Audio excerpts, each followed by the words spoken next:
talking about how to master your morning, the habits that help you get fit, get rich, and set your day up for success before the rest of the world even wakes up.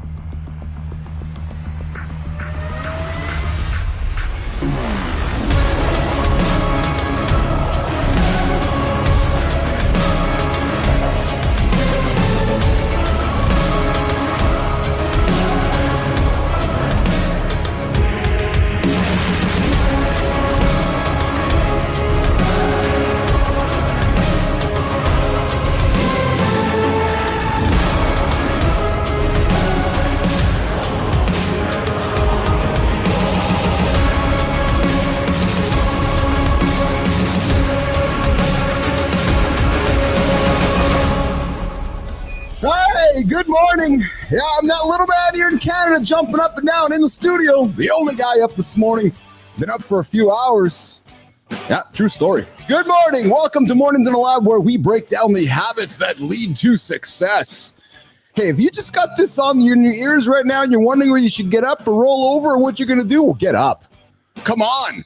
The guy rolling over, you're already going to beat him. So whether you are looking for success in the gym, your bank account, or your business, now is the time to get your ass out of bed. Don't hit the snooze button. You hit the snooze button, you're 9 minutes behind. Hey, I'm your host. I'm Keith Bilous. And a quick heads up, I got something to tell you guys. My co-hosts, that Jon, Marty, and Kristina, they all like to talk smack. Oh, yeah. They're going to talk smack the whole show. They're going to drop F-bombs, S-bombs, B-bombs, every kind of bomb in the world. And if you have kids around, yep, they're going to hear that smack. So I invite you to have the kids put the headphones on or introduce them to the sultry sounds of F-bombs by the producer, Kristina Flynn. So stick around for that. And I'm telling you, this could be explicit. So if you like the smack, keep the kids in the room. If you don't like the smack, get the kids out of the room here. Today, we're going to dive into the ultimate morning routine for men. Yeah, how to get fit, how to get rich. And hey, get rich might not be having cash in the bank account, although we like to have cash in the bank account and dominate the day. And I've got my crew here with me. Producer Jimmy on the buttons in the back. We got CMartyFit over there. We got producer Kristina Flynn over there. And of course, we got producer. Not producer. Of course, we got the muscle man, Jon Andersen, as well. Let's bring up them here in a second. And of course, we got Cordelro Brown joining us here this morning. He's a powerhouse in the startup and venture capital world and knows exactly how to build habits that lead. And Kristina, I invite you to smash that like button, subscribe. If you haven't subscribed to the damn show, damn it. And if you have a comment about something we are doing, whether you're liking or not liking, let us know and tell us, what's the first thing you do in the morning? Do you master your domain or do you get a cup of water? Hey, let's get into it. Jimmy, let's bring the crew on the stage. All right, there we go. We got Tina, we got Marty, we got Johnny, we got Tina in black on black on black. We got Johnny in the black on black with the mental weakness shirt. And of course, Marty with the traditional less brunches, black, more crunches t-shirt. We're all wearing black today. He's got the red headphones on. I got the white hat. And I know Jimmy. I don't think he can hear you. You said that like 15 times and he didn't stop talking, man. I don't think he could hear you. That's it. How are you guys today? What's shaking today on a last day of these 5-day loop that normal people call the loop? Johnny, what's going on today, brother? Well, normal people don't call it the loop. We call it the loop. But this is another day in paradise is what it is, baby. That's it. You're hanging out there in the Baja. Were you out dune bugging yesterday? God the goodness, I had a busy day. It was one of those days where it just seemed like I got into this groove and it was almost like, one door open, I went through and all of a sudden, bam, there's 3 more and they were all good doors. So I'm not bitching. It was just like one of those days. It was like, holy shit, I'm going deep down this magical rabbit hole. By the time the day was over, I was wiped out, man. And my head hit the pillow and it was like payday, baby. Wow, productive, man. Very well. How about you, Marty? Did you accomplish a productive day yesterday, Mr. Christopher Martin? Something like that. Had some good news yesterday. That's about it. But it was a chill day yesterday. Come on, brother, share. You can't. You go on now. Go on now. Share that. Not sharing at the moment. Man, what? Pull the pants down, brother. Come on, you got it right there. We can see the top of the short and curlies. Pull them all the way down. No. Hey, but we don't know if it's short and curlies. It could be Brazil. Just stop. We just don't know. We just don't know. So that'll be year 2 or year 3 of the relationship, Johnny. We'll just wait for a couple years before we get into those questions. But Tina, how was your day yesterday, Missy? My day was good. Yeah, I felt productive. I got a lot of stuff done. I got a lot of family and work done. So I didn't have any good news, but the good news is I'm alive. So that's a great thing. Oh, I like that. And good morning, Elena. I see you in the comments there. Welcome to the morning show, the morning loop, the first 15 unpredictable minutes of your day. And listen, let's get real for a second, nation. How you start your morning sets the tone. Oh yeah. Sets the tone for the entire day. Now, there's a lot of guys out there letting their morning slip away. True story. Yep. You don't realize that those first couple hours are probably the most crucial hours of your day. And I'm telling you right now, you hear the stories of the 8 o'clock wake up, the 9 o'clock wake up, the noon wake up. Here's the bottom line, nation.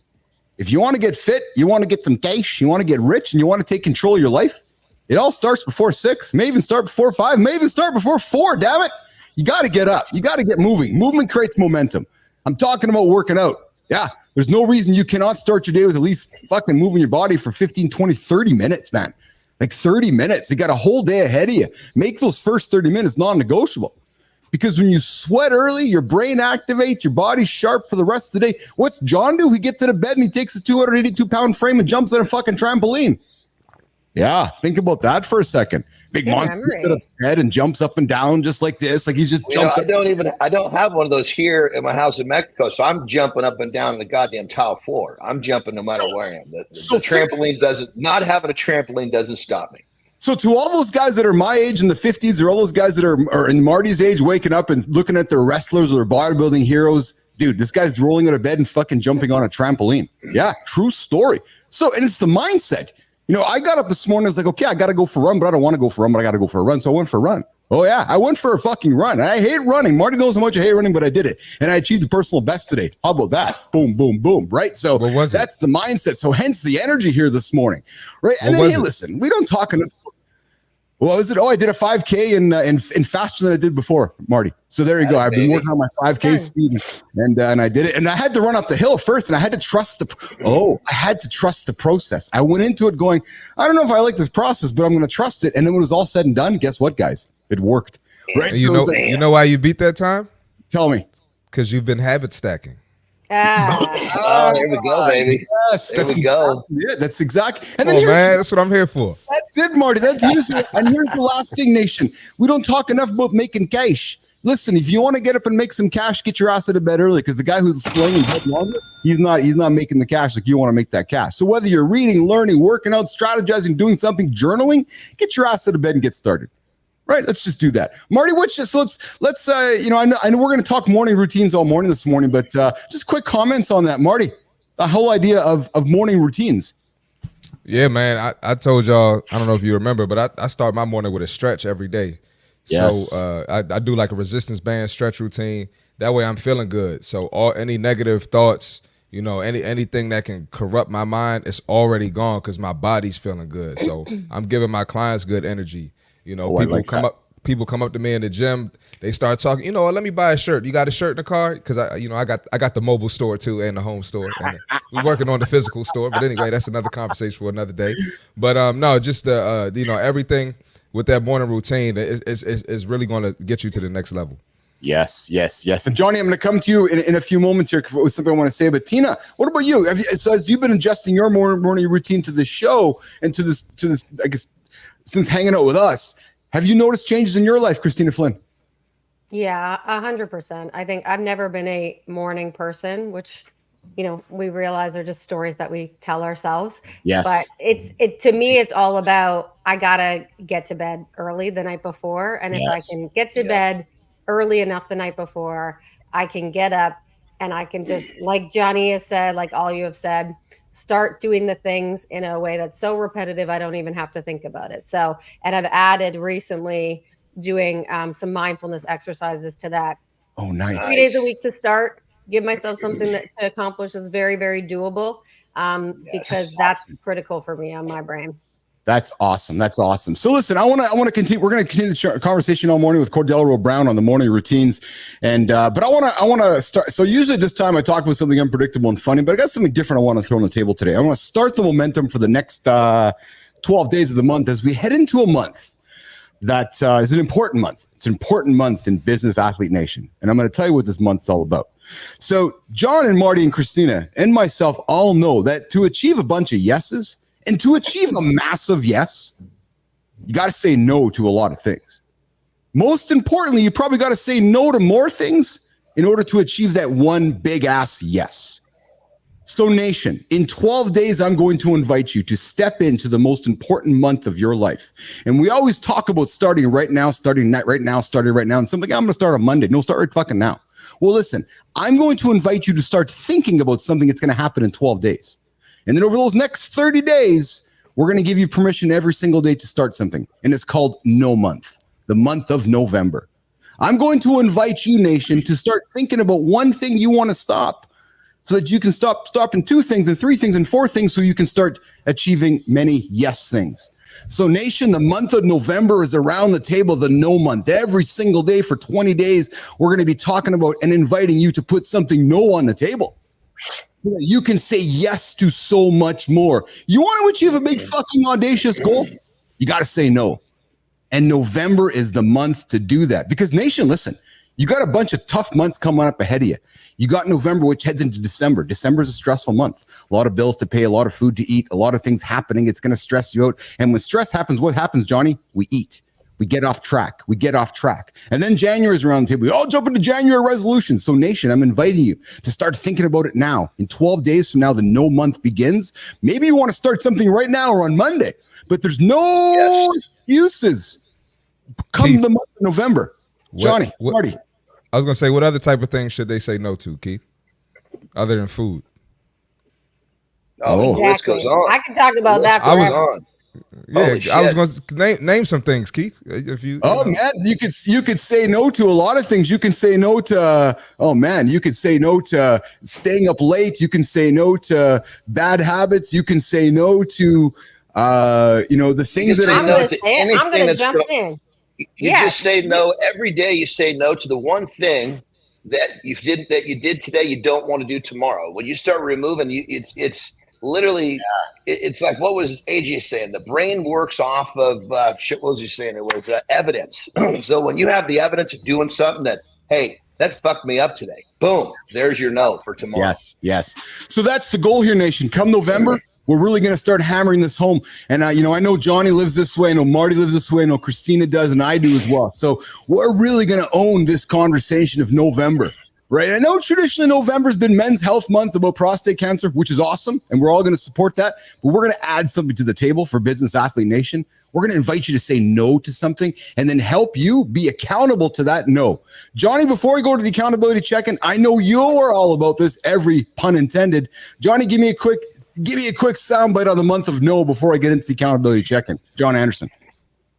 Well, I think this is a huge opportunity for everyone to do a little bit of self-reflection and literally take it one day at a time, these 20 days that we're going to use, to literally figure out 20, well, I shouldn't say even 20 different things. It could be however many different things that come through your life or your day that you want to remove. Because when you want to remove, you're saying no, which is the month of November. So let your life, don't sit here and have these dreams and thinking about shit. Oh, I want to say no to, doing stuff that, doesn't even come into your life. Say no to the shit that's fucking you up today. Yes. And what's nice about it, Johnny? If we use the second mindset, which is if you say no to a bunch of things this November and start thinking about next November having already happened, man, you're going to start feeling tremendous about yourself.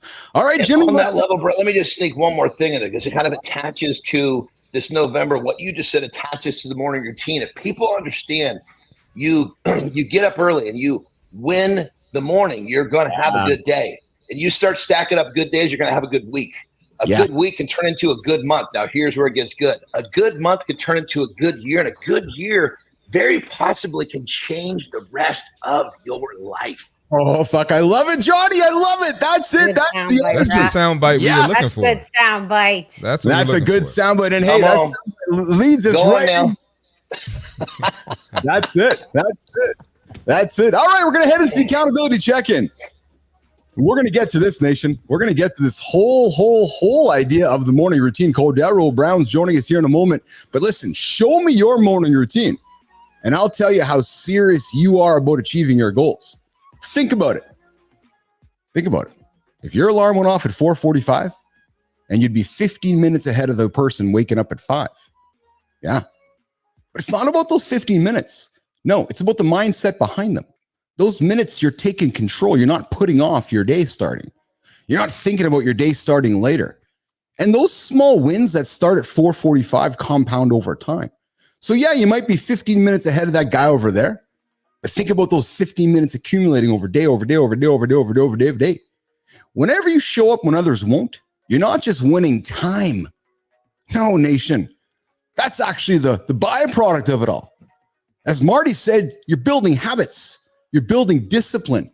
Those 15 minutes over time, you talk about making cash and compounding interest and putting some cash in the bank. Man, those 15 minutes over time, they turn into something bigger. You know, that no you say to for this day, for this week, turns into this year, the rest of your life. The compound effect, it all starts in the morning. The momentum, the progress, the results. So listen, the real question isn't really about what could you do with those extra 15 minutes? No. The real question is, who do you become by showing up? Your morning routine, it answers that question. There you go, the accountability check-in. That's it.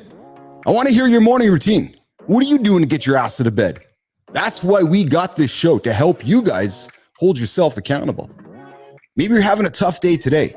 Turn the show on. We might turn that day around for you guys. So let's hear it. What's one thing you're going to change in your morning routine starting tomorrow? And yeah, we're not on the show tomorrow, but you can hit me up on Instagram. You can hit me up on LinkedIn. You can hit me up on X. Just phone me. Want my number? Come hit me up in the DM and LinkedIn. All right, let's rock and roll over here, Jimmy. Let's bring up center stage where we've got someone special with us today. We got Cordelro Brown joining us. He's an ecosystem leader in the startup and venture capital world. But here's the kicker. His success starts with the morning. He's going to share how the right habits can set you up for success. Mr. Cordelro Brown, welcome, my friend. Welcome to the show, buddy. Absolutely. Great to be here. There you go. What's going on, man? What's up, man? Good to see you. That's awesome. So Cordelro has built a career around accelerating startups and helping founders succeed. But what sets him apart is his focus on structure and discipline. He's worked with hundreds of startups, helping them scale. Cordelro, how have you built your momentum? Where do we start, man? Tell us a little bit about yourself before we get into it this morning. Absolutely. So, I'm originally from the state of Alabama. I have been in New York since November or March of last year. So I was born in a city called Selma, Alabama. A lot of people might have heard of it. Yeah. Raised in a rural part of the state called Livingston, and kind of during that time period, I became intrigued about, how certain systems such as, startups and things could shift the kind of economic, gaps that we see. And I became enamored with that. And I was working at this company called Founder Gym, where we were focused on helping, underrepresented founders, navigate through the fundraising process. And it was really exciting. I learned a lot, and that's where I got connected with Kristina, who's doing an awesome job on your show. And from there, we were able to support roughly around 600 or so underrepresented, founders that were, around the world. And during that time, I became a scout at Techstars shortly after that, and where I kind of focused on sourcing, the best founders and trying to create an atmosphere where we're, better for founders at Techstars, and helping them scale and learn the tools that we've accumulated over time at Techstars as being one of the earlier accelerators in the space, to help and scale. And I've been doing that since Like I said, since 2021, and I've transitioned to a program here in New York City where I work with the New York program to support companies within our accelerator program. So it's been very exciting.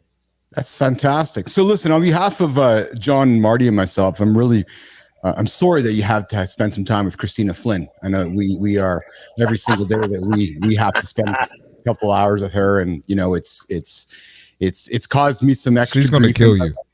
But we manage it. So Cordelro, I'm pleased that you shared that with us as well. So thank you for that, and I'm sorry that you've had to go through that experience. I know we're still trying to deal with it every single day. So you see what he's doing. He's doing this where she can't defend herself. See, is like him getting all the free shots because he knows that he can just keep on going, and she's not there to put a whooping on. Johnny, she does take an advantage, brother. She does have the power of the button. She could bring herself up here if she wanted to, but I know Kristina's just. Oh, what you want? What you want?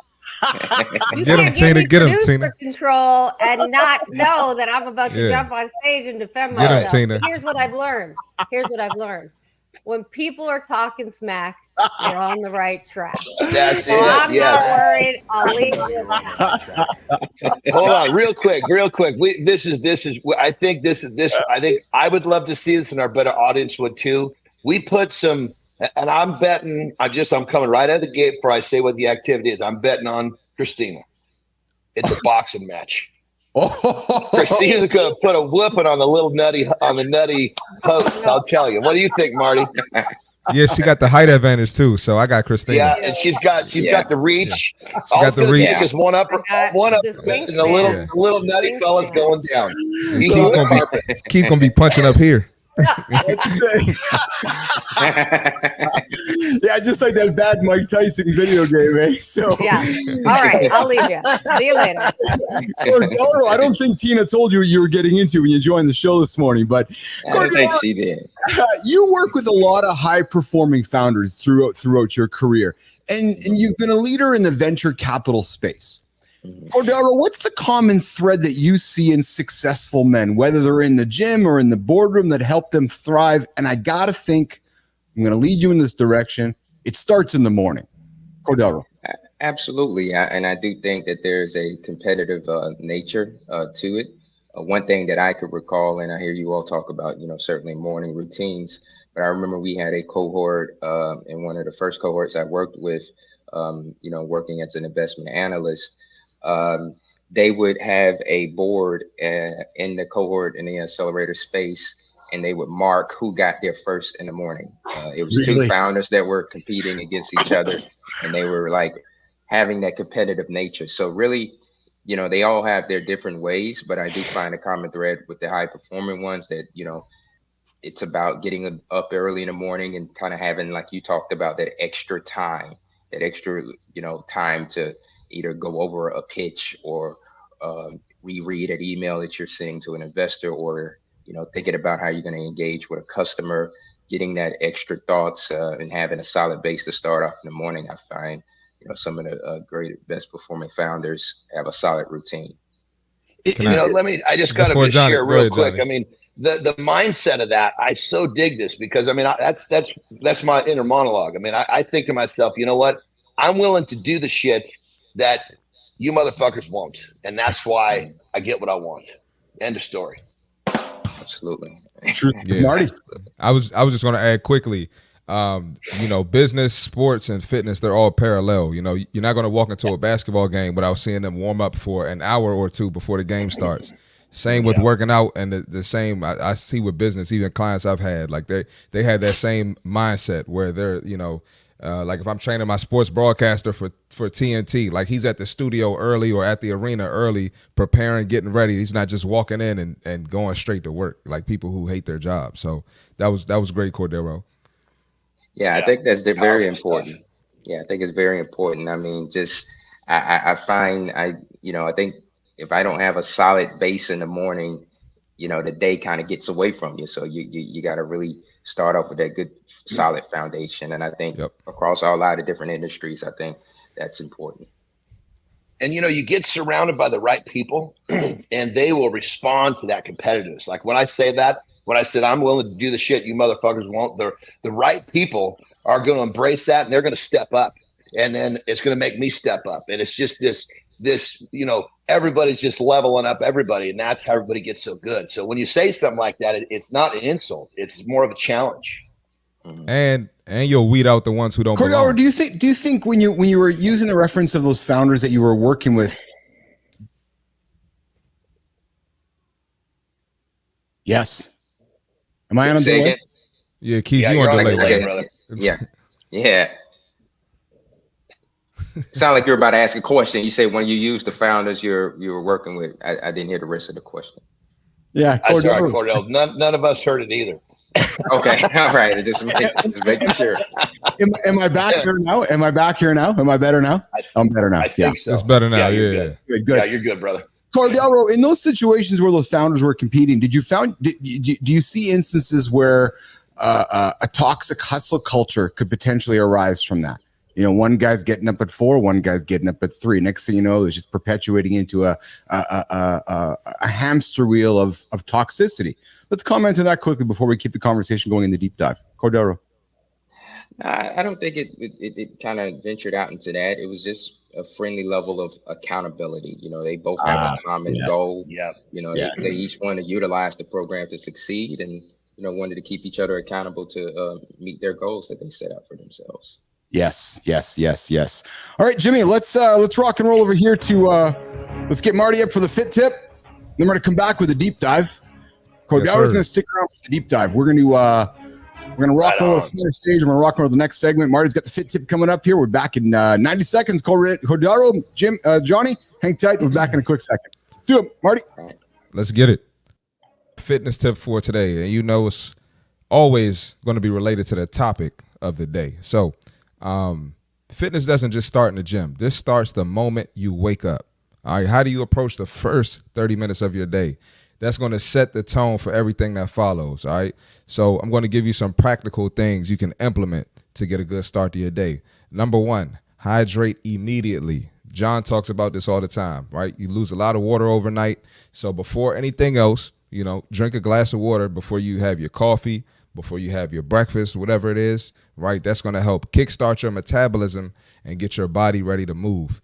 Number 2, get moving. All right. Not saying you have to do a full workout. Some of you do a full workout in the morning, but just spend 5 to 10 minutes stretching. Like I mentioned earlier, doing some bodyweight exercises, walk. You can do some air squats like Johnny. You don't have to if you don't want to, but just, park far from the building, do something, just get your blood flowing, get your body movement, right? And that's going to get tell your mind it's go time. Let's get it. All right. And fuel your body with a purpose. So be careful on the Dunkin' Donuts, the Starbucks, the Tim Hortons. If you're in Canada, be careful with all of that. Getting the sugary cereals, super sugary things in your body, right? You don't want to have that midday crash or that midday shutdown. All right, think high quality protein, healthy fats. You got eggs, avocado, protein smoothie, things of that nature, right? This is going to help you maintain your steady energy and focus throughout the morning. And the gym is important. We all know that. But mindset and daily habits are your foundation, right? So start your day strong and the rest of the day will follow. That's the fitness tip for today. All right, that's the fit tip of the day here with CMartyFit. And I'm giggling because I think I got a delay, but I don't know if I got a delay. Do I got a delay, Marty? Do I got a delay? You good now? Can you hear us? I think you're good now, brother. I'm good now. That's awesome. We got Keith, Jon, and Marty and Cordelro Brown bringing us back here. We're talking the ultimate morning routine for men. And we're talking about the way to get fit, get rich, and dominate the day. And Cordelro's back with us. Exact habits and steps that you might want to consider taking to get the day started. Of course, Johnny gets up started by jumping on a trampoline. Marty gets up starts with a stretch. I get up start, have my cup of coffee, and read the news before I get into the gym. But Cordelro, some people might not think you need those hours to get your morning routine right. What's your routine, Cordelro, when you get your morning started? What do you do to get your day going, brother? Yeah, certainly fitness is a great important part of it for me. I used to be a person that would do my workouts in the evening time, but once I kind of shifted over to doing them in the morning, I kind of found a greater level of energy and kind of how I attacked the day, and the different tasks that I had throughout the day. So really just taking some time. I do what's known kind of like as a walking meditation. Some people sit in silence and do their meditations, but I kind of have to be moving and kind of be in my, a certain mental space to kind of get my mind right in terms of internally, and then how I'm gonna, attack the day externally. And then as I transition over to the gym, certainly I'm a big fan of hip hop, so definitely listening to different music as I go about it. But I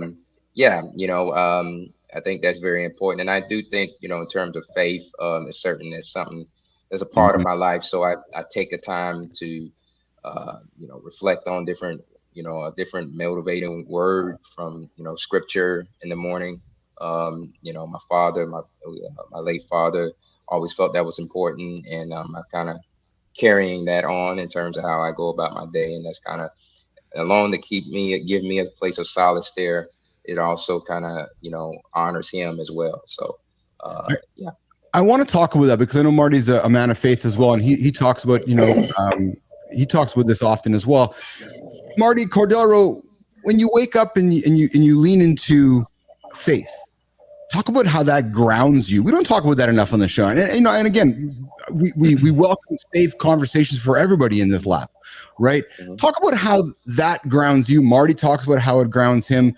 Talk about it for a space. Talk about it from the perspective of where somebody right now is hesitating or reluctant to share that with others, or reluctant to be judged by others because of it. But talk about how it grounds you and it sets the foundation to start your morning. Yeah, certainly for me, one thing that my father, always emphasizes this kind of that talked about having faith the size of a mustard seed. You have this small mustard seed that can grow into this massive bush and tree. And I think that for me, that's something that he always emphasized. I have like little vials that he used to give out to different people that have the mustard seed in it. And, certainly for me, no matter how big the task is that I have that day, or how big a certain challenge that I may be going through, having that little bit of faith is going to allow me to, get through it. It's just about how I, view it. If I think I heard, Kobe Bryant once talk about, if you look at a mountain and your goal is to climb to the top of that mountain, if you look at the mountain in its entirety, you're going to think it's an insurmountable task. But if you just focused on the different sections of the mountain that you have to do to climb higher, you're going to be progressing to another level. So I think it's about, understanding the steps you have to make in terms of progress, and just having the faith to be able to do it. That's powerful stuff, Marty. Yeah, absolutely. And, I love everything you say, Cordelro.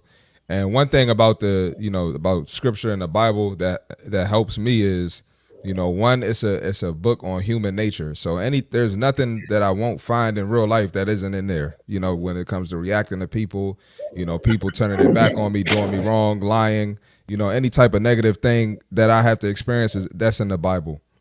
Mm-hmm. And that's probably the biggest thing for me. So going into every day, I know that in the back of my mind, and starting off with that morning routine, I feel unstoppable. Yeah, those values, right? Values. Jon, for sure. Yeah, I think it's like the whole idea of faith, and whatever you choose, whatever it is you call your faith, the universe, call it the Bible, call it whatever, call it Taoism, Buddhism. I think it's like having faith is like the first step in learning to believe, because once you believe, that's it. I mean, I say it all the time. I was a little bastard. I was just dumb enough to believe I could do it. And thank God I was dumb enough to believe, because here I am.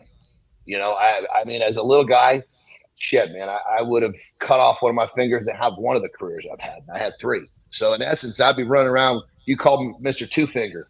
If I had the chance to cut off my fingers to have my shit, because I would have done it. Cordelro, talk about the power of the word intention, and talk about how your dad, I want to lean into your father, because clearly your father has had a very positive influence on you, is what I'm expecting, right? You start your morning thinking about him, and you start your morning, reflecting on what he taught you with scripture and so forth.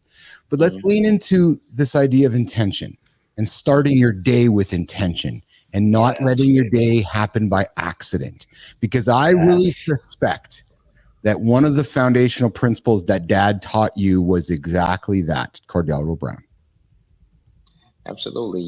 Certainly my father, would get up, really early in the morning. I think he would be up around 4 in the morning, and different things.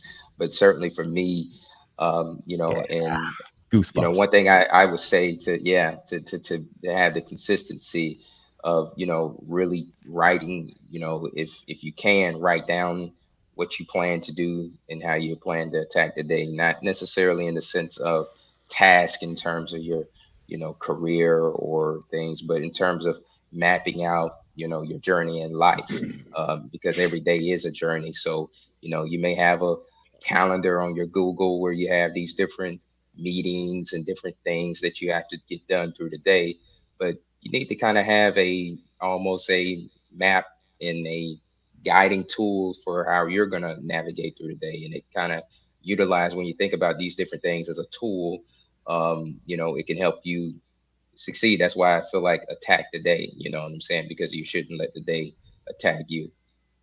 Yes. Yeah. Johnny. Yeah. I mean, it comes down to it. I mean, are you going to make today your little bitch, or is today going to make you its little bitch? Mm-hmm. Yeah. Yes, sir. There's nothing in the middle. So it's a choice. I love how Marty started nodding, and so did I. Got goosebumps when you said Dad woke up at 4 a.m. Right? Because clearly something taught Dad to get his ass out of bed at 4 a.m. So clearly your dad was grounded in some strong values as well, what got his day started, which then taught you to get your day started. And I guess I bring it up because look at how that cycle continues, right? Cordelro, do you have children? No, I don't. No. So, if a day comes and you choose to have children, I'm only going to imagine that cycle continues, right? And again, today's show is really all about the mornings, and we trace it back to how you were raised by watching Dad get up at 4, starting his day with intention, teaching you scripture, teaching you about the seeds. And now when you attack the day and you find these feelings of stress around you, you just pause. You look at the seed in your hand and you reflect upon Dad and you go, okay, it's not that bad right now. Absolutely. And that's kind of a perspective that, when it comes to my father, a lot of people, shared that he did not allow things to fluster him too much. He worked in law enforcement. He was a highway patrolman for 28 years, and he just did not allow certain stuff to get to him. And I think it was because he was grounded in those core principles. And I definitely think when you talk about carrying it on, even though I don't at the current moment have children, those different types of principles I do want to carry on, because I feel like to set a strong foundation generationally, I think those are essential, core values to have. Oh man. Yeah. This is good stuff. So I'm a father of 3 daughters. And so the middle and the youngest, the middle started going into middle school, and social anxiety really started hitting. So I could see her having trouble with school. So what I would do is I would do it with both the kids, because you can't do it one without the other when they're in the house at the same time. But I'd get them both up and I would take them for a run before school, because it would get her in a better state of mind to go deal with the shit that she was dealing with at school. And it made a huge difference. So like weeks into this, all of a sudden she's coming home and she's not having the same story about her day, because she was put into that mental space where she could deal with the challenges coming at her. And this is the kind of stuff that we need to teach our kids, because they don't give a shit what we say. I could have said, no, honey, just go let that stuff roll off your back. She doesn't give a damn about that. Getting her up and teaching her the physical activity to put her brain in the right space to deal with those challenges. That was the lesson. And that's the kind of stuff that I think more parents need to think about, which is exactly what you're talking about with your dad, brother. So I love it. Yes. I love that, Johnny. I love that. You know what I love about today's show is you know what I love about today's show, gentlemen, Marty and John, is that when we brought Cordelro on, we talked about mornings. I had no idea the influence that we were going to learn from his father. We had no idea that Cordelro's success is largely rooted in the fact that his dad got up at 4 a.m. His dad taught him a bunch of things then. So, like producer Flynn, when we put today's show together, we could not have lined it up any more perfect, where this organic conversation leads us in a direction of possibility and intention without even really knowing it, right? Through the power of story and through the power of curiosity. Magical, frankly, just magical. Like if you're listening to the last 12 minutes of the show here and you're not inspired, then just fucking roll over and go to bed or go change the channel. Like honest to God, like seriously, brother. This is literally the universe starting to line shit up for us, because we're here putting into work. We're here trying to change lives, and now these serendipities are starting to happen because we're doing what we're doing for a bigger, better cause. It's beyond ourselves, and now the universe is behind us, and that's exactly what you just described. And it's going to just keep getting better. Oh, I love it. So Cordelro, thanks for sharing that, man. And listen, Nation, if you're ready to revamp your mornings, let us know in the comments. Shinku, I see you over there, brother. I appreciate you, and I appreciate you showing up every single day with us and continue to share. So listen, if you're looking to revamp your morning, let us know in the comments. What's one habit you're adding to your routine? Or as you heard us a number of minutes ago, the month of no is coming up. What's something you're going to remove from your routine? And listen, if you're finding value in today's discussion, hit the like button, share the episode. Tell somebody about the awesome morning show that you discovered called Mornings in the Lab with Keith and Friends. Listen, Cordelro, brother, thanks for being vulnerable. Thanks for sharing your story this morning, and thanks for coming by today. Here's the question for you. How can our community, how can Business Athlete Nation connect with you, find you? Tell everybody about you, how they can find you. And here, take a quick minute to prop up Cordelro Brown and all the great things you're working on, my friend. Absolutely. You certainly could find me on LinkedIn, Cordelro Brown, on Instagram at Cordelro, on Twitter at Cordelro B, or X as it known now. I always share what I'm working on and different things that I'm looking for in terms of the work that I do and the entrepreneurs that I work with. So certainly excited to connect with anyone that wants to learn more about what we're doing. And just again, it's an honor to be on your show, and certainly important, as I said, to start your mornings off right and lay the foundation and lay the bricks down for how you're going to attack the day. So, definitely. Thank you for giving me the platform. I love that. You come back to see us again sometime? Hang out with us again? Yes, certainly will. Awesome. That's awesome. Cordelro, pleasure to have you on the show, my friend. Awesome to have you on here. All right, coming up, we have. Brother. Yes. Thank you, brother. All right, Jimmy, let's rock and roll to the next segment of the show. We got it. Why is my mouse not working? There it is over there. All right, we got Jory Jansen joining the show here. Jory, I got no music for you yet. That's this weekend's task, is to add some music for Jory and AJ to bring them into the show. But hey, today, Nation, we're going to talk about, with Jory, our resident nutritionist, performance dietitian expert, and the all-time gentleman, I got the button here. I got it, Marty. I'm going to get that organized this weekend too, which is, yes. There she is. Jim, we got to bring her up there. All right, there's Jory Jansen. Good to see you, Jory. How are you today? I'm great, thanks. I love that, listening to that part of the segment. It just reminded me of when I'm working with, doesn't matter if they're like 10-year-olds or if they're 80. I do this. Am I on a delay again? You're on delay. And I have paper plates.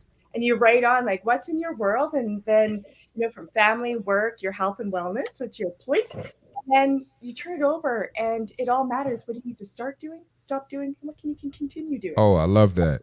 So what's on your plate? Look it I love that. That's good. There we go. Hell yeah. I think Keith, you okay over there, brother? I think Keith's trying to get it together.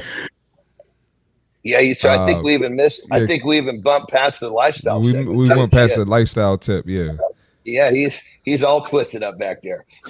Well, I guess Jory, I think we're talking about creatine today, so I'll just I'll shift the conversation. So if you could tell us about creatine and its benefits, Jory, to get it started, the floor is yours. Thanks, Marty. Of course. It's a team. I love it. Yes. So, it's not new that we often use creatine in terms of performance in our training, sport performance. However, there's also other reasons for health, short-term, long-term health reasons that we're now looking at creatine, whether dietary, but oftentimes to reach that therapeutic level, it's through supplementation. And there's a lot of areas that are being explored right now that look at how we use creatine for optimizing our long-term health. Yes. I was just going to say, right when we got started, I was going to say, George, jump in there and tell them it's not just about lifting weights anymore. You know, there's like all of these new benefits of creatine. I mean, I was never a huge creatine fan for the point of lifting weights, but now these new studies are out, man. I'm taking 3-4 doses of this shit a day, you know, and of course it does have a benefit in the gym, but it's not like some massive, oh my God, I took my creatine, I'm going to reach my goals in 2 weeks. You know, it's just one more little thing you could do. But now that creatine represents all of these different elements of improvement, it's almost, and as cheap as it is now, it's really silly not to put this into your daily regimen. Absolutely. And it's not just any creatine. The one that has been researched that we know for sure gets, put into our cells so that it's working. It's creatine monohydrate. That's the one I always use. So hold on, Jerry. For somebody listening, talk about so they're walking up to the creatine stand and they're going, oh, there's a few of them. Yeah. Creatine monohydrate. It's the one that's researched the most, almost since the beginning of time, in terms of supplementation research. And so we know it's not an issue on the kidneys. It's not causing cardiac arrest. In fact, it helps with ischemic heart arrhythmias. So if that's something that you're at risk for or have gone through, there's some research on that. If you're someone that's looking at helping that short-term memory, which I am, or if you're someone that has a history of or at risk for concussions, so creatine supplementation is great for that. So even in terms of blood sugar management, your insulin level management, we talked about insulin the other morning a little bit. So creatine monohydrate has a significant role. Now, can you get creatine from food alone? You can. Probably not therapeutic dose. Not enough. If you're a woman, not enough. Sure, like 70 to 80% less than men. That's so women really benefit, as well as vegetarians or those that are reducing the amount of meat, which I know a lot of you here like your meat. Great. You're going to meet your targets a little more easily.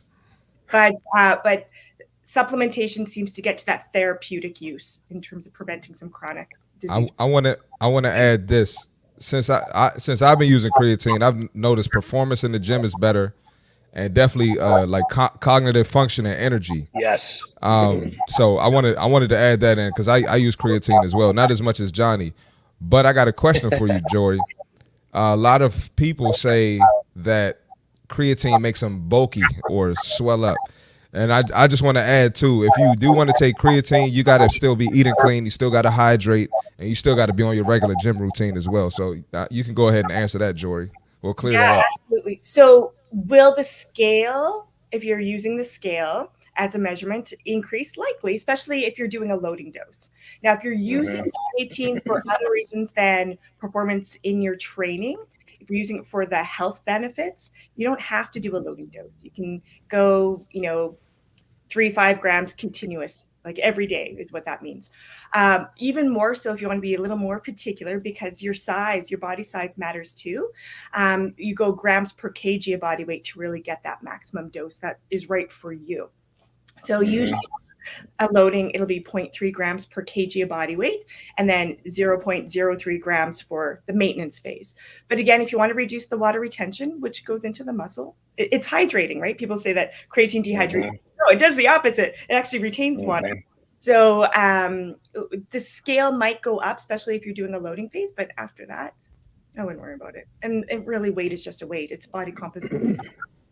There you go. And real quick, everyone. So, of course, we got to remember there's more than one, type of creatine. We're talking about mono. A lot of times people say, "What? I went to the store, and which one was it? There was multiple. How do I remember?" Mono. Just think number one. You want the monohydrate. Just make it simple on yourself. You go in there, get the monohydrate. You're good. How do you remember? Just think number one. Makes it simple. Exactly. And usually one scoop is around 5 grams. So Yep. you don't even, I mean, you could weigh it out if you want to, but I don't have time. I don't know about you, but usually it's around 5 grams. So if you want to take a little bit of a lower continuous dose, just go half the scoop, right? Or 3/4 of the scoop. And you don't have to make it too crazy. We all are busy. We all have a lot on our plate, right? So just figure out what works for you. But there seems to be some benefits. And even in terms of body composition, in even looking at, which we're not going to go into detail here because I don't want people going and putting their kids on creatine, but there is research on children and adolescents using it. It does change bone mineral content as well as body composition. So just, there is more and more research that needs to be done, but it's there and it's looking good. Moving in the right direction is the key. Everything seems to be getting better and better, which, a lot of times research, it covers a little bit of both sides of the fence. Well, what do you do? Well, this is not the case on this one. That's right. Yeah. What about your thoughts? What are you thinking outside of performance? What are you guys all thinking about? What's coming on with creatine monohydrate and cognition, muscle health, and aging. That was my thing. As soon as I heard it was starting to support cognitive function, I was like, well, shit, man. How do we not want to support that as we get into our later years? And when it comes down to it, helping the body be its best with something simple like that, it doesn't make any sense not to do it. And it looks like the research is going to keep uncovering more and more good things. So it just seems like a simple way to give your body an edge, and it's cheap. It's not like you're going to you're not spending, for those of you that are on a budget, this is not going to break the bank here. So it's really simple, straightforward, additive supplement that you can put into your diet. Now, I'm not a huge component of what, when I say supplements, but realistic, what I mean by that is I don't like it when people use a supplement for nutrient value because it's processed if it's in a supplement. Yes. But when you're talking about something like this, it's not designed to bring nutrient value. It's just designed to support the body and its systems. Yeah. Hey, Shinko has a question coming up here on the screen here. Are there downsides, Jory, to creatine? And the second part to that is Shinku also asked is, could I have creatine with my coffee? Ooh, this person has such great questions. I love it. So in terms of temperature, there doesn't seem to be a temperature risk. So if you like it with your hot or cold brew, you're good. Okay. However, there does seem to be still somewhat of a greater intake when you have a carbohydrate and the creatine monohydrate. You don't have to, but there is some speedier intake if you do have it with a carbohydrate.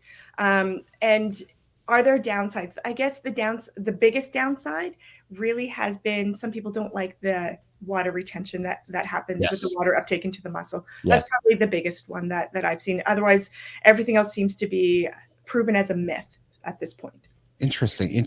But you just hit it on the head. It's water intake into the muscle. So many people say, oh, I take this creatine and I feel like I'm fat. No, you were fat before you took the goddamn creatine because that water went in the muscle. Yes. So don't think that creatine is making your fat worse. It's just giving you another excuse. Let's be honest. It affects the muscle, not the fat cell. Yes. Exactly. And it's actually doing the body good, right? I mean, so many people are okay now with supplementing with vitamin D or a probiotic. This is kind of like the next thing. You're supplementing with creatine. Can you get it through your food sources? Yeah, 0.8 to 1 gram a day, typically from diet, if you're eating animal sources.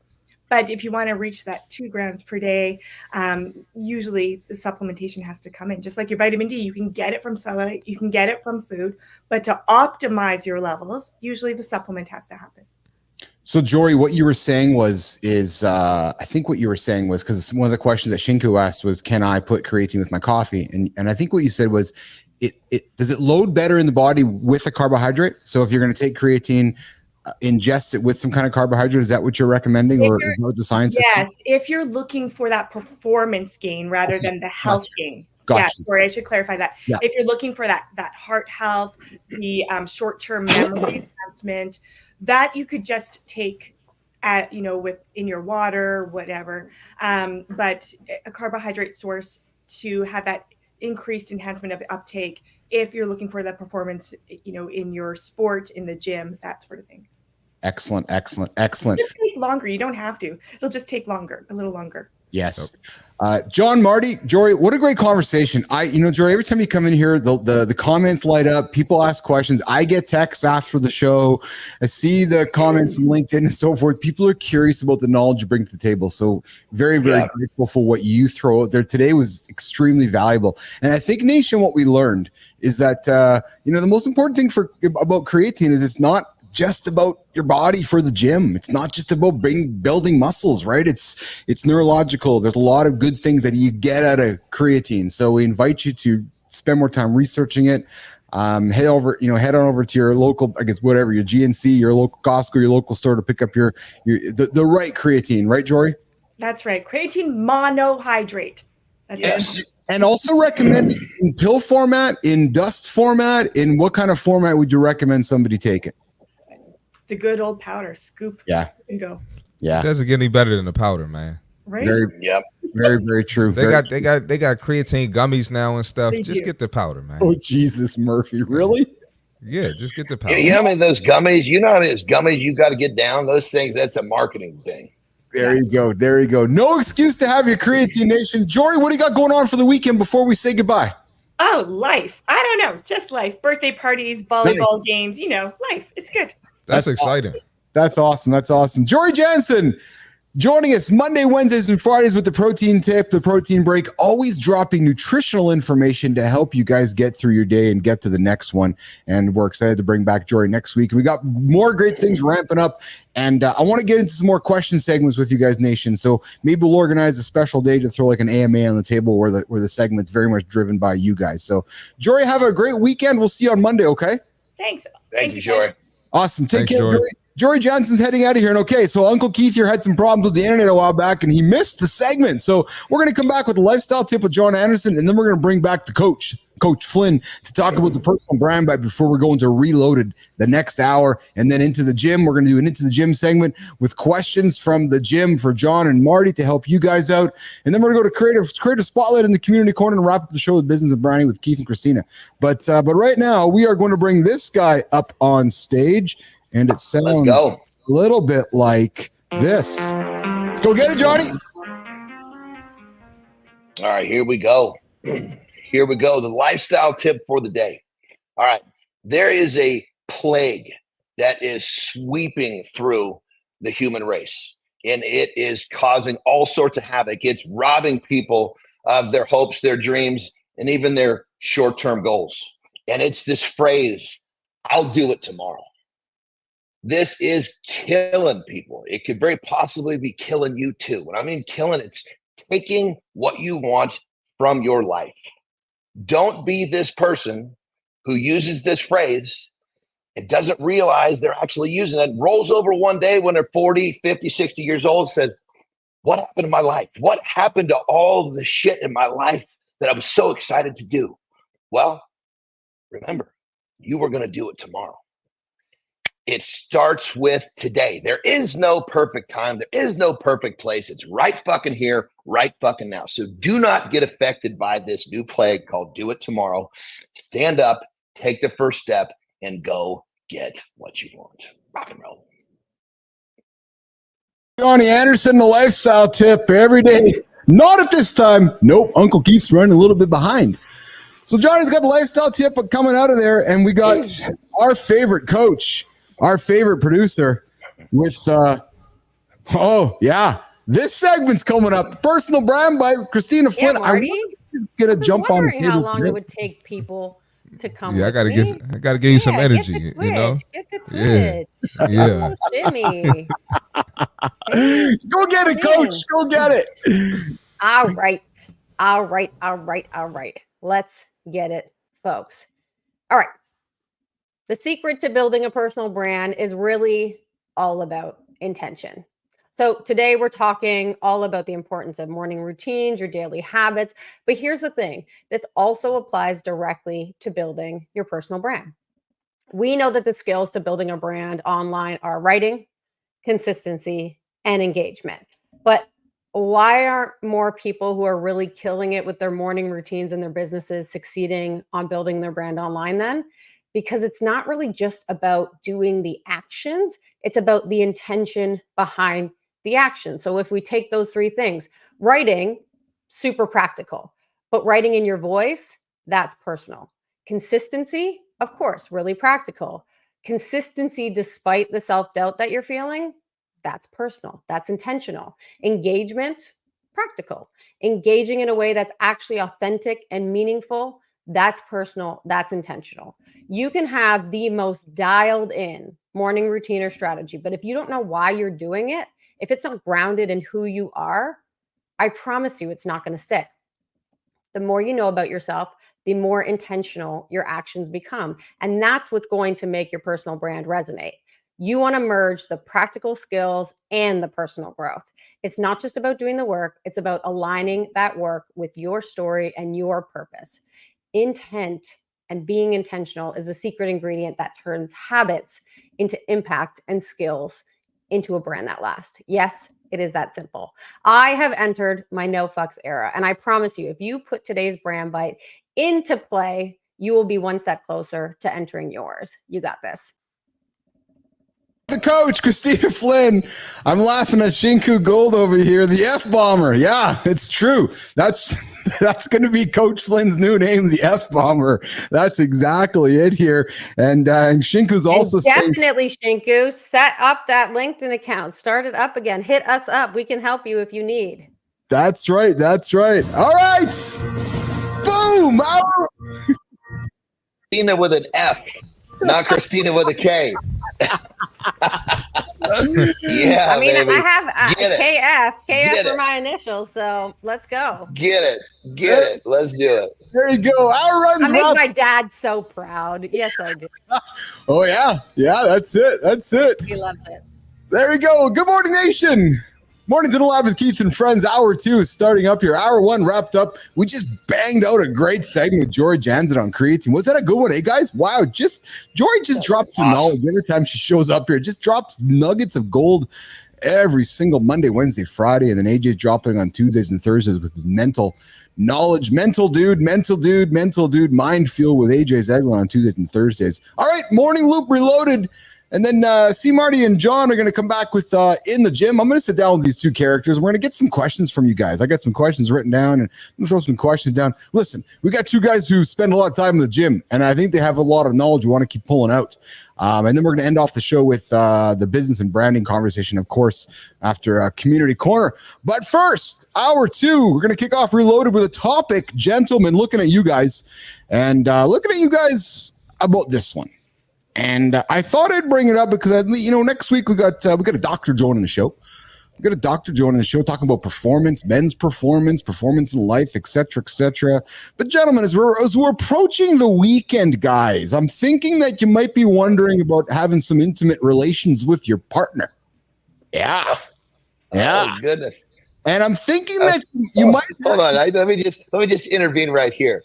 I'm just going to tell you, I can't come to the last 30 minutes of the show because my Terry time starts 2 hours early today, and that time is intent to make sure she lives longer.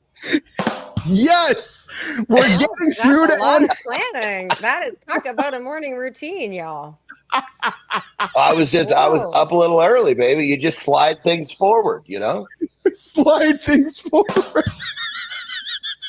Or slide things in. We're sliding over here, baby. We're sliding. Well, hey, Tina, what's going on, Tina? What's going on? Everything has gone to shit. Why has this gotten so out of hand already? If you want to slide things forward, we need to have something rigid to slide something in. And sometimes things don't become rigid. And gentlemen, if we have bad habits, we can have bad habits that cause the erectile dysfunction. Awful segue. That was what? Maybe one of your worst terrible. Hold on. That was terrible, bro. Keith, what are you doing, Keith? That was awful. Listen, he was giving it his all, baby. He was swinging for the fence. Did it go foul? Possibly. It may have gone foul, but he was swinging for the fence. That's what it's all about, baby. That wasn't foul. He did not hit that ball at all. There was no contact. He got a piece of it. He got a piece of it because he was talking. If he didn't get a piece of it, he wouldn't have said a word. No, I already expect Keith to say some corny shit every episode. I already expect it. That was awful. I've never heard Keith say anything that bad. There have been that was worse than the pole joke. Of these shows, That I'm not was saying the it was worst good. segue yet. I'm not saying it was good, but I'm saying he was terrible. swinging for the fence. Wow. He was swinging, Wow. baby. He was swinging. Hey, do we not give people credit for trying in this show, gentlemen? Not Thank that you. one. That's Nope. what I just That said. one. You were swinging, baby. Nah. You were swinging. Nope. You weren't bunting with that one. You were swinging for the fence. And you got a little piece of it, but it didn't quite make it out. You know. I disagree. There was no piece. Take that joke, throw it in the trash. Trash. Throw it away. Here's a new. Listen, here's something new for the show right here. Listen, Here we go. we Here we don't go. we don't bunt on this show. We swing for the fence. Oh, You know, and sometimes when you swing for the fence, Disagree. I it doesn't work. Sometimes you strike out, but we don't bunt. I We don't disagree. play. We don't play the easy. Bunts can be incredibly strategic, and sometimes John made you it don't worse. want to be hitting it out of the park. No, man, Sometimes you got to make the move. There's That's not no necessarily place. going to get it over the fence, but is going to get you on base. And sometimes it just needs to be an RBI. Yeah, Tina. No. Yeah, No, Tina, you get him, Let's talk Tina. baseball. Let's talk baseball. The philosophy of life, man. You got to swing. You got to swing the bat. You got to play to win, baby. Playing to win. Listen, Kristina, Strategy. I'm with you. I'm with you. You can bunt. You can be the bunter of the show. I'm the pinch hitter. That's just the way it works. What? You go ahead. I will be the bunter of the show. I will be strategically Perfect. aligned to make sure all of you motherfuckers that are just swinging and missing That's perfect. are actually laddering up to something. Because if you ever say, John, we need you to bunt, I'm not coming out of the goddamn dugout. Well, I already knew that. Let's be honest. Good. As long as we got that square, we're good. Okay. Are we friends again? Let's go. The power. We're always friends. We're always friends. Segue. The power of the segue. And you know what, Nation? If you've been witnessing the last 3 minutes, if you have a boring podcast or a boring show that you want to add some value or entertainment to, you can hire Keith, Kristina, Jon, and Marty to bring life to your podcast, to bring your show to life. I'm sure a lot of you guys listen to boring shows and you're like, oh yeah, I go to sleep to that. Well, fuck, hire us. We'll voice it for you. Yeah, we got collabs open. True story, 100%. But hey, I'm going to go back to what I was trying to put on the table, guys. I'm going to go back to my segue, which was the rigid segue. Yeah, the rigid. Rigid. That's it. That's it. Does the rigid also slide? To Dick S. Lang in the comments. Good to see you here this morning. I invite you to like the channel, subscribe to the channel, and get a picture of Marty's expression right now. So listen, Dick is real. I thought you were joking. There's really some of the comments named Dick. Oh Jesus. Long. Oh Lord. It's the universe lining up these moments, baby. Dick has never been here until we're talking about dicks. That's Goodness a troll. gracious. It's definitely a troll. Definitely. Well, he showed up at the perfect moment. Listen, you guys are going into the weekend right now. You're going into the weekend right now, and I'm suspecting that you might have some habits that might be causing you some erectile dysfunction, and I'm just going to call them out. Yep, I'm going to call them out. There's 5 habits that might be causing you this instead of this, and you might want to just have some awareness. So we're talking about morning routines this morning. Well, hey, all this starts in the morning, and we're going to get after it with Jon and Marty and Kristina. Johnny, number one for guys that are not getting themselves rigid, drinking too much alcohol. Jon, you want to tackle this one, brother? Yeah, think of it like this, because I get this people. My clients will always ask me, hey, is drinking going to slow me down? Is drinking going to wreck my progress? Well, think like this: alcohol is basically, the body recognizes alcohol as a poison, and so when the body receives any type of a poison, its job is to get rid of that shit. So it's always going to worry about survival first. So when it comes down to it, if you put any type of poison in your body, it's going to have, has the potential to have a softening factor on your stiffy. Yes. That was a weird turn of events. Number 2, Marty, coming to you, brother, because I know you value this one. You're not getting enough sleep, gentlemen. If you're not getting enough sleep and you're rolling over trying to have some fun with your missy or your partner, or your mister or whoever you're trying to get some fun with, you're not sleeping enough. You're probably not getting the morning wood or the evening wood or the afternoon wood. Marty, talk about sleep, brother. Just kind of bang that point home. I was just going to say, if you're not getting the energy, because getting an erection is mental too, right? Yes. So if you're not getting the sleep and you all you're thinking about is I'm tired, or I should have got more sleep, or you're hungover, you're getting that drunk sleep, you're not getting the REM sleep, REM sleep. Yes, that definitely contributes to it. So get your sleep, fellas. There you go. 100%. That's so true. The sleep might be one of the biggest elements. So think like that. If you're looking for that diamond cutter, make sure you're getting your 8 hours of sleep every night. And Nation, we're not dropping nothing new for you. No, we're giving you obvious things. But my point with this is to create some awareness as you're listening right now going, yeah, maybe I'll make a different decision today. And hey, as we're coming into the month of November, we talk about removing a lot of no's to achieve a big yes. Maybe some of the things I'm throwing out there are things you might want to consider. Next one is the most important non-negotiable for every human being on this show. If you're being physically inactive, you're walking around with a limper. Got to get active, man. Got to get the blood moving. Right? Go lift some weights, go get strong, go for a walk, go for a run, go get on the bike, go do something. If you want to get a hard one, go get active. Marty. I got to throw something in there for the fellas. Tina, I'm sorry. I know I've been on your side all day. I'm sorry. I'm with the fellas right now. I don't know about y'all, but when I'm getting a good lift in, the blood is rushing. It's kind of it's almost flow, scary. Baby. It's kind of scary, bro. Like yeah. So I don't know. I thought it was just me. A good piece of wood is all about blood flow. So if your body is not accustomed to having that regular blood flow, you're not going to get that piece of wood you're looking for. Yes. Nah, I'll be ready after the lift. I'm like, that's I'm ready, it. Man. That's it. There you go. I'll tell y'all what. I never have a problem with erectile dysfunction because my penis is always hard. I just pull it out of the drawer. Oh, there we go. Now she's coming to our side of the fence here, Keith. I'm out of here. That was good. That's it. That's it. Marty's the Lone Ranger, baby. He's like, Jesus Christ. I'm just pressing the rim shot buttons. Yeah, I did say rim shot. It does say rim shot. I didn't say rim job or rimmer. I said rim shot. So that's what it says here. So hey, I'm a lesbian. I don't need to worry about it. I just pull it out. It's fine. I'm good. Always ready. Yeah. That's very true. There's no arguing with that. And that, the good part about that one, that partner doesn't need to sleep, doesn't need to eat well, doesn't need to do anything. He's just ready all the time. That partner is ready. Blood flow doesn't matter. Blood flow doesn't matter. Hey, Flynn, LinkedIn's never seen comment like they're getting on today's feed from our show. I'm telling you. LinkedIn's never seen the comment. We might get kicked off for this shit. Our hard work might be for naught. We might get kicked off. Well, here's the question. Every partner has a name. What is this fella coming out of the drawer's name? No, you don't name it. You don't name it. You don't name it. Every partner's got a name. No, it's Gemini. Gemini. That's me. I am Gemini. Oh, my bad. Yeah. Jim and Gemini, right? It's Jim, I'm thinking, right? So, hey, we got Shinku laughing here on the side. We got to put some funny comments on the side here. But listen, next one, gentlemen, nicotine. Nicotine's killing the heart on. Yeah, put the nicotine aside. So if you're thinking about stopping and you got November around the corner and you want to have some sex with your wife, well, maybe put the nicotine aside. That might just be something you want to consider putting aside to help you out with the hard one. That's the fourth one. And then the other habit that they're suggesting can cause erectile dysfunction, but it is prefaced by saying more scientific research is needed.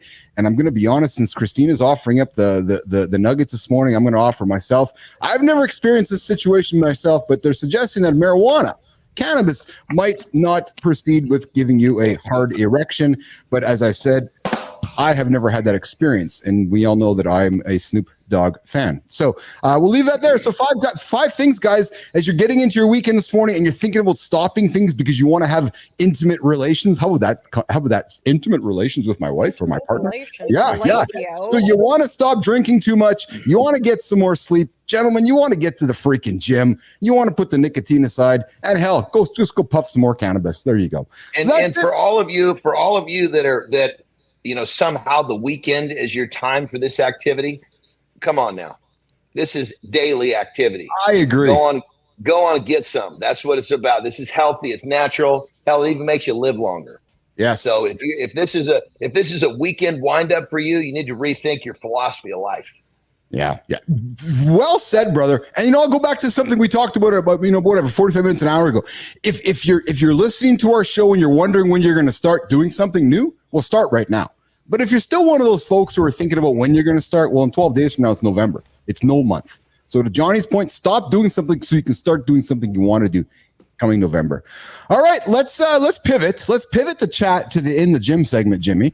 Let's get a conversation happening around what I'm going to call like an AMA segment with Jon and Marty. So, Kristina, we'll bring you back in here in whatever 20, 30 minutes. So we're going to get to business. I guess to create a spotlight in 15 minutes. But I'm going to sit down with Jon and Marty, and I want to throw some questions that I have collected from Business Athlete Nation to throw these guys on the fence, Jimmy, and ask them about some of their knowledge about being in the gym. All right, how's that sound? Sound good? Let's go. Sounds good. Okay. So one of the first ones that I got, I was talking to somebody last night at the hockey rink. It was Keith. I can't, and I know Johnny's point of view on this, but I think we need to repeat it because I don't think it's repeated enough. I can't get a good workout at home because I don't have a gym at home. I don't have any weight at home, and body weight doesn't do it for me. Like that's not going to give me a good workout. Well, can I jump on this, please? Go ahead, Jesus Johnny. Christ. Go ahead. Listen, it means one simple goddamn thing. You're not working hard enough. Jesus Christ. Whoever thinks this, go and do 100 body weight squats in one go and then tell me you're not getting a good workout. And then if you got some nuts, do 10 sets of that. Anybody on the planet does 10 sets of 10 of 100 body weight squats or even 50. You're going to be walking like you got a 2x4 stuck up your butt for days. So if you're telling me, you're telling yourself that body weight is not enough to get a good workout, come up with a better lie to yourself because that's horseshit.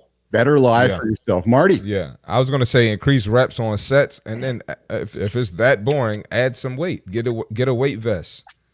Or, get a weight vest if you're just doing body weight and calisthenics at home. I mean, you can get a 12-pound weight vest or a 10-pound weight vest, and that little bit of weight will make a huge difference. So you try that. And real quick, on that level, I mean, I can't even count. I mean, it's in the very possibly in the thousands, definitely in the high hundreds, 500 plus workouts that I've executed in hotel rooms with body weight. And I do it on vacation all the time. Yeah, 100%. Oh, yeah. There's some days where I don't have the time to, get to the gym. Well, guess what? I'm going to be doing with body weight right next to my desk because that's what I got to do. That's what I got to do because you know what? Because I'm going to show up every day. That I need to show up. Oh, so what you're saying, Johnny, is that's the magic. It's not that you can't get a workout with your home gym or your body at home. It's just that you got to do it. What you're saying. Yeah. And you got to work hard enough. I mean, you can't say, oh yeah, I did 5 bodyweight squats. I'm not getting the burn. Well, no shit. Jesus Christ. Keep going until you get the burn and then do 5, 6, 7, 8 sets where you get the burn and you realize that you're full of shit. So Lauren comes in with a comment and says, what about less breaks or time between sets when you're working out, doing a home body workout? It all depends on how many reps you're doing. I'm telling for everybody that thinks this, just do 100 reps of body weight squats. You probably need 5 minutes before you do the next set. You're going to need a break. You're going to need a break. Yeah. So it all depends on, are you applying yourself to what you're doing? If you're applying yourself, that break has everything to do with how much effort you put into the set. Yes. We got Deuce coming in with a comment, real simple. Yeah, you can put 80-pound weights on a backpack and just go for a walk. So, Jon, Marty, I want to maybe kind of share an anecdote or a POV on this. I'm wondering if people don't think they can get a good workout at home because they don't understand the structure to put together a workout at home. For example, do I do push-ups? Do I do sit-ups? Oh, I'm going to get some abs because I did 50 sit-ups today. And I'm wondering if somebody just doesn't know what to do, which is why they don't think they can get a good workout at home. Johnny, tackle that idea of, but I don't know what to do and what should I do? Perfect. So if it's a lower body day, guess what you're doing? You're doing lunges and you're doing body weight squats, all body weight, lunges with the body weight. If it's an upper body day, you're doing push-ups. I mean, everybody, all of this not knowing what to do is they're fucking hiding behind that. The idea is that you bust your ass with some sort of physical activity and you put in the effort. I mean, just so everybody knows, it takes, I think it's 11 days before atrophy will set in. So it's not like you, oh my God, I didn't go to the gym, I'm going to start to lose. No, as long as you're actually working, you're going to be fine. So don't overcomplicate it. It's the first start off with, what was I supposed to do in the gym? Okay. If it's upper body, do push-ups. If it's lower body, do squats. End of story. Okay, hold on. I got another question here. I need to work on my obliques so I can get a smaller waist. Oh, God. Oh, Jesus Christ. It ain't the fucking obliques. It's the goddamn Big Mac. Stop eating all the bullshit. Your waist, it's got nothing to do with the muscles. You got the abs under there. They're just a well-hidden secret because you eat too much garbage. And hydrate. Drink more water. Pee those toxins out. I don't like water, Marty. So a comment that I got, I threw some yesterday, and it's like, I don't like water. I think I get my water and all the rest of my fluids. Why do I need to drink so much water? Well, one, grow up. I don't like to brush my teeth, but I fucking do it every day. Exactly. Our muscles made of 75% water. You need water. So one, grow up, and two, if it's that bad, drink some sparkling water, or that's a flavored sparkling water. That's your only other option. You got to drink water. Look at that. Put some amino acids in it or something if you need some flavor, but that's it. That's the reality. So you either want to get these results or you don't. Next question. What is the value of doing dips in the gym? And are there many benefits from doing variations of different dips? Oh man, that's a doozy of a question. Yeah. First off, the dip is a great exercise, and you can change the angle, and you can really change the displacement of the stress in your body. So you can make it to where you get more tricep. You can make it to where you get more chest. You can make it to where you get both. So the hand placement. Hand placement, and also how far are you choosing to lean forward? The more that you lean forward, the more chest you're going to get.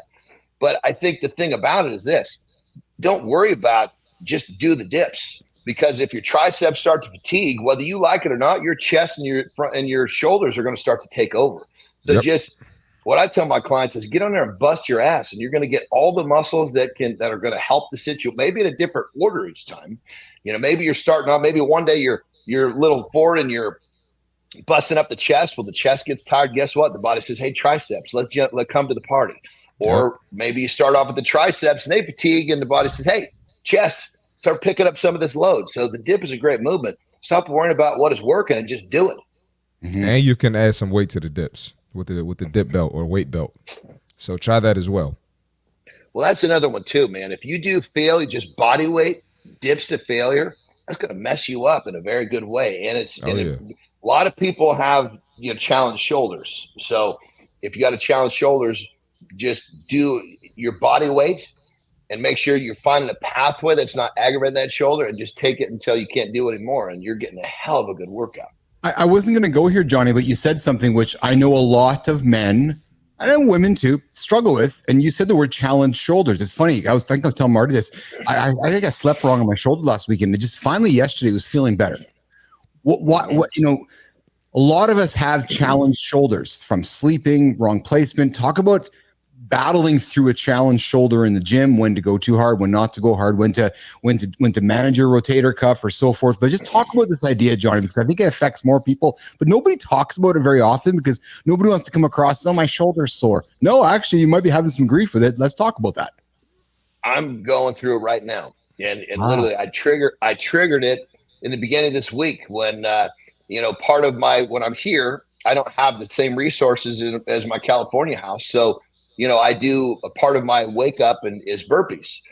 And as I was going down, my left elbow was a little bit flared, came out a little bit, and it put some weird pressure on my shoulder. I didn't really notice it at the time, but literally it was during the show. I went to go grab some. I was like, "What the fuck was that?" Really? And yeah. And granted, it's not like it's stopping what I'm doing, but as soon as I recognized, man, I got something sore in there. Okay, now it's time to make sure that shoulder is warm before I do anything. It's time to make sure when I'm done training anything upper body that I put a light stretch on it.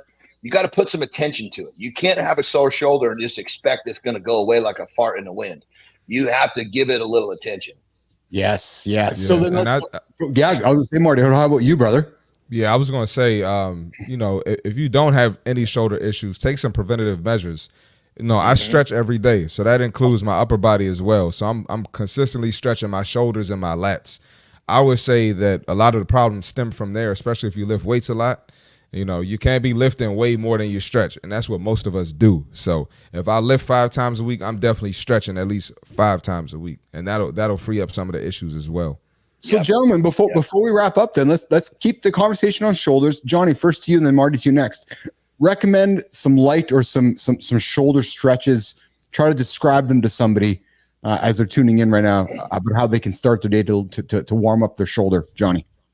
Well, I think the best way if you got a shoulder issue is like Marty said, if you don't have it, the best thing to do is every time you train, just make sure you're keeping your shoulders loose. But if you do, like in my situation, I just dinged it accidentally. And it was like, okay, at that point now I have to spend the time to, before I train to literally start moving and figure out where that spot, like it's right there. Oh, right there. Yes. So I know where it is. Now I got to start moving around it. I got to start getting blood in there without triggering. I don't want to trigger it. I want to get blood in there and I want to slowly open it up. So a lot of times it's not like a muscle in many cases where you find that tight spot. Okay, I want to get on it, stay on it.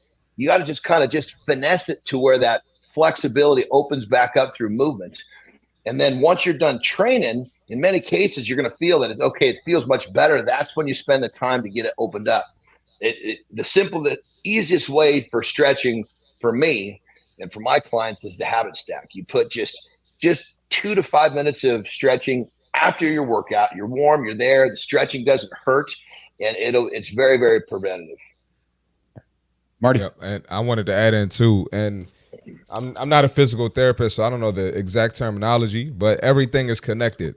So, give the attention to your shoulders, yes, but one thing I do that's underrated that people don't talk about is stretching my lats as well. So when I'm doing, I got like a whole resistance band routine I go through, I mentioned earlier. When I'm doing that, I'm stretching my lats out too. So I'm stretching the whole upper body because a lot of times the shoulder injury might just not directly come from the shoulder. It could come from a tight lat or come from a different issue. So I would say just stretch everything upper body. Get your and then do the chest and shoulders. And if you go to massages, get them to massage your forearms, get them to massage your biceps, your triceps. You try to get all the tension out of your upper body, the same that you would your lower body. Yeah, I use bands as much as I can. I bring it up because I see Deuce with the comment here. I use rubber bands, stretch, and I use bands as well. So I learned a bunch of stretching, Marty and John, from AJ. AJ did a really good job teaching me stretching, teaching me band work, and I brought those home, and I do as much as I can. And that's what I did, John. Excuse me, when I had my bum right shoulder from sleeping on it wrong this week or lifting or something, it was interesting to hear you describe it because I found the spot. I'm like, okay, that's where it is. And then I just kind of kept, and then I knew where not to go too far with it. Yeah. And then I just, what's the term you use? I kept it warm, right? I kept it loose. What would you say? That's exactly what I did. And it worked itself out.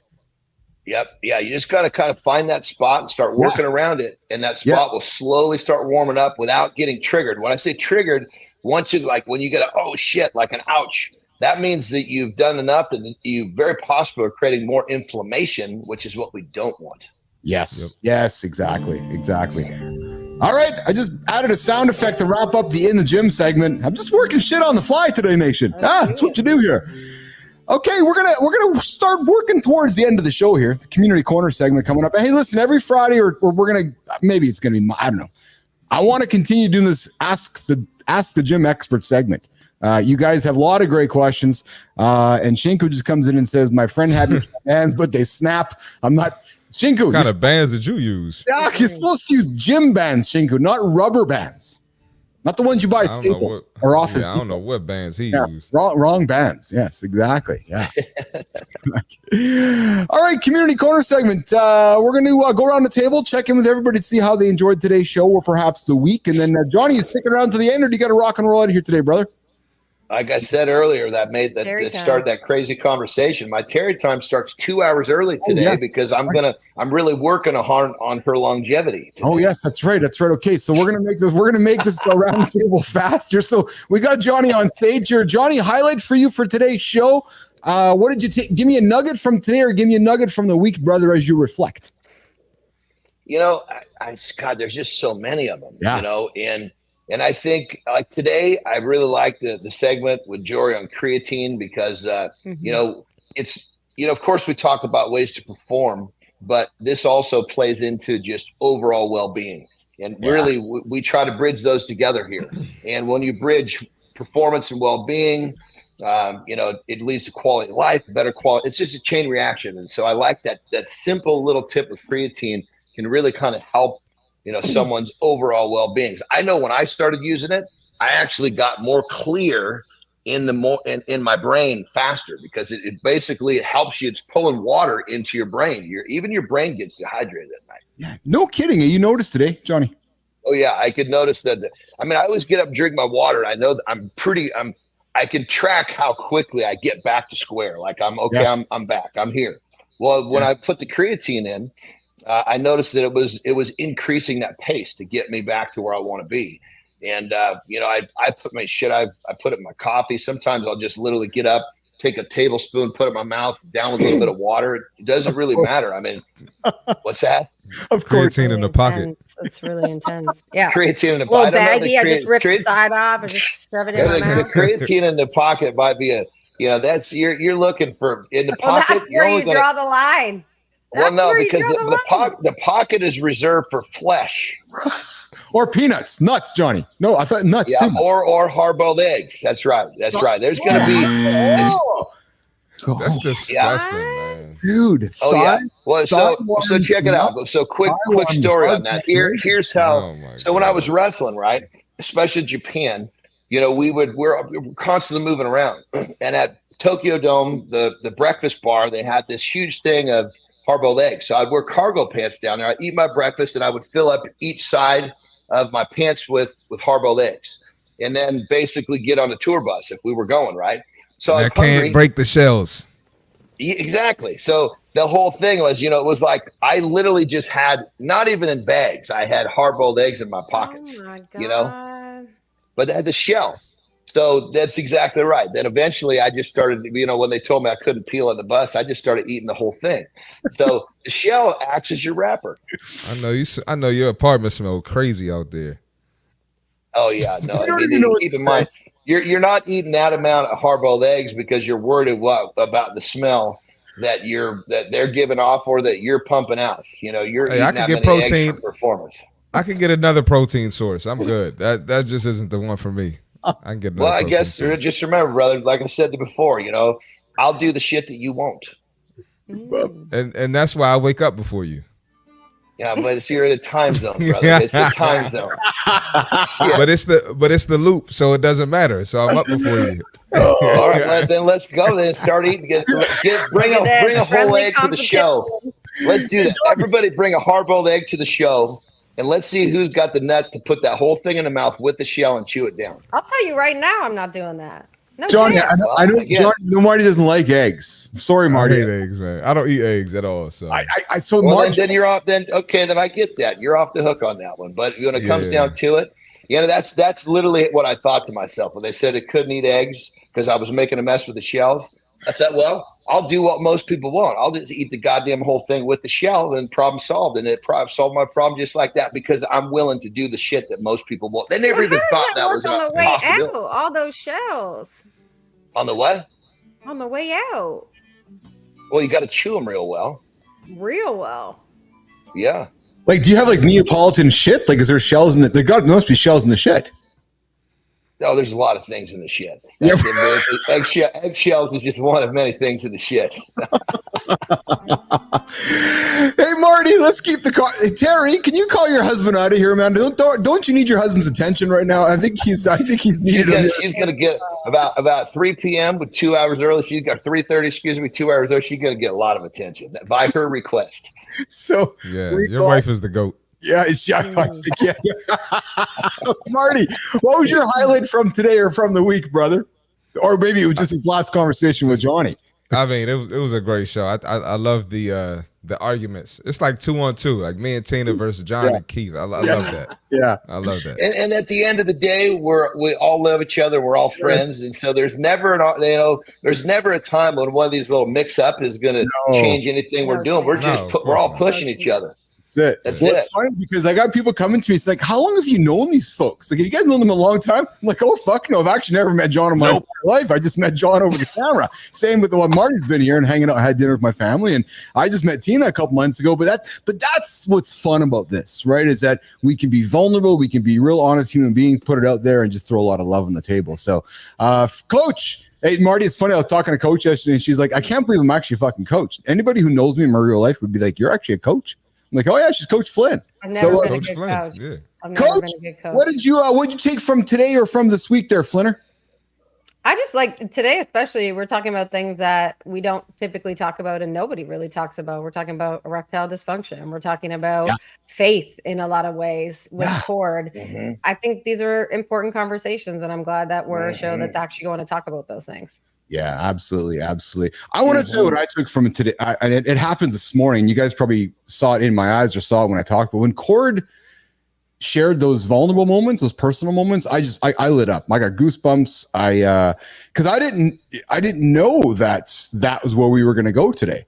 And the fact that Cord's success largely is rooted in the fact that his father, who started his life at 4 a.m., taught Cord that same thing. So, Kristina, when we planned today's show around morning routines, had we known that was, I would have just that was magical. And Johnny, you said it yourself, man, how sometimes the universe just shows up. Well, man, Cord comes up and he drops the fact that his dad had a habit, introduced this idea of faith and introduced the idea of seeds. And I'm like, oh my God, just magical. And if you could not have been inspired by that, I don't know. And then we go into the knowledge that Jory's dropping around creatine. Like, holy smokes, man, what a way to end the week. So great show, great week of shows, and a great week of guests. And, Shinku said something along the line of, where are we getting our guests from? Well, we're just working on putting out great content. People are knocking on our door, but we're also inviting people to the show, which will give me a good segue. If you have a transformation story, if you have a story that you want to tell, you want to come join the show with myself, Marty, Jon, and Kristina and say, hey, I did this, or I'm on my way to doing this. Come bring the story to the table. We'd love to hear you. We'd love to have you on Mornings in the Lab. So, all right, Marty, I think you got to rock and roll today too, brother. You got some shit to do. Yeah.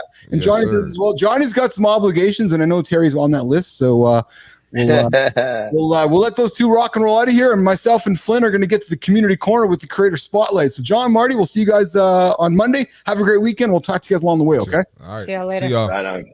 All right, guys. Okay. Coach Flynn and Keith are back here. We got the community corner segment of the show where we highlight creators, innovators, and game changers who are making waves on the social platforms. And today we're going to spend our time like we always do on the LinkedIn platform on the creator spotlight. So I am going to, there we go here. Today we're featuring somebody, as I'm talking with, I'm going to set this up here, Jimmy. Today we're featuring somebody who Kristina found for us. And personal branding specialist. And just let me do this and do this before I ding my attention over here. And I'm not going to do the do because Kristina like, he can't Don't do the do. So today, nation, we are featuring a personal branding specialist with over not one, not two, 3 years. With over 3 years of experience, Josh helps. Oh, did I say his name? You said his name. I didn't say his last name. Josh helps individuals and entrepreneurs build and scale personal brands across various industries. Tina said various, not one or two, but various industries. He's a key player behind big growth, currently driving massive personal brand growth for entrepreneur. Achieving 150 million views and growing on LinkedIn, Instagram, and TikTok audiences by hundreds of thousands in just 6 months. This guy does not mess around. He's a creator offering game-changing strategies, and Josh, wondering what his last name is, shares insider secrets and the latest social media trends with over 100,000 followers, helping creators grow and monetize their personal brands. Today's Creator Spotlight for Mornings in the Lab with Keith and friends, and especially this morning with Keith and Kristina Flynn, is somebody who I got to get my buttons set up, and that's my time to speak in, and it is going to be Josh Sanders. Yeah, I said your name earlier, Josh. Josh Sanders, our Creator Spotlight today for Mornings in the Lab, all the way from London, England, building the best creator community in the world with Chris Donnelly. Are we talking the actor Chris Donnelly, Kristina Flynn? No, creator Chris Donnelly. Why are we celebrating Josh Sanders this morning on the Creator Spotlight for Mornings in the Lab? Kristina Flynn. Yeah, so I've been following Josh for a while now, and I really just love his style. His personality comes out in all of his work. And recently, he put a post out there that went just mega viral, like 4,000 likes. And it was really about the fact that just let's say fuck off to low self-esteem and self-doubt when we're bringing ourselves into this creator space. I think I know this especially from working with a number of my clients. You would be shocked. Maybe you wouldn't be shocked. That is such a driver as to why people don't actually engage in this activity. It's the self-doubt. It's a lack of self-esteem. It's the stories that we tell ourselves. What do I have to say that somebody else hasn't already said? Why am I all that special? And I think that is an indication of the type of content that Josh puts out. I also really love that he's highlighting not only his perspective from obviously building his own personal brand, but he's highlighting the perspective of building somebody else's personal brand. So what does it actually take if he's working with somebody and a client to do that? And one thing I just love about Josh when I was looking at his profile is he's a professional football freestyler. And he's been doing that for 6 years. So he's a sponsored athlete who is also doing a lot of things on the side that he loves to do. It's obviously a big passion of his. And that works really well with our show, of course, just bringing to light people that are on the business side doing well and people on the athletic side that are also doing some really interesting things. So Josh, love your work, love what you're doing and creating, and excited to keep watching the journey.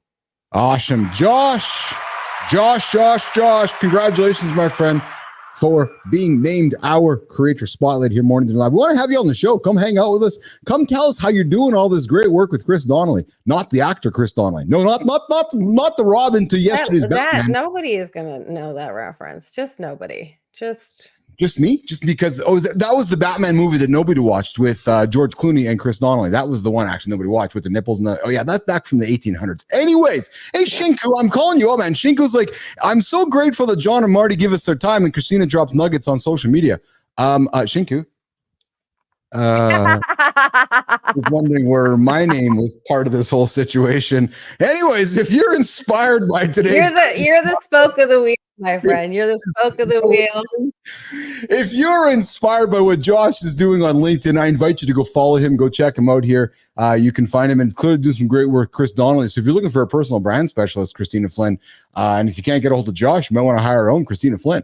So listen, every single day at 8:30, 9:30 Eastern time, we do the community corner and lean into the creator spotlight where we highlight human beings on the LinkedIn platform and slowly making our way over to Substack and X and all the other platforms up there. So, all right, Jimmy, let's roll over to the business and branding segment. My hands are all over the place where Kristina and I are going to continue breaking down the Business Athlete Manifesto. And I am pulling up my phone here because I had the manifesto. Look at this backdrop. It's so sexy. Look at it.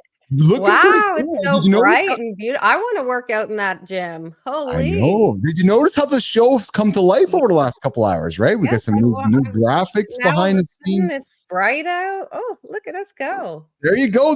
Okay, Flinner, coach, we're going to wrap up. My goal here is today. So we got 13 minutes or so. We got 3 left on the table. The Business Athlete Manifesto, the values that I put on the table a number of years ago when I was building ICUC as a way for me to say to the world, to my colleagues, to my collaborators, to anybody that's meeting me, here's what I stand for. Here's my values. Here's what I get up for. And if you associate with them, great. If you don't, well, then maybe we can't work well together. I don't know, but here's what I stand for. So here we go. The Business Athlete Manifesto. Kristina, we started with put humans and wellness first. We then went to prioritizing physical, mental, and emotional care. We talked about leading with love.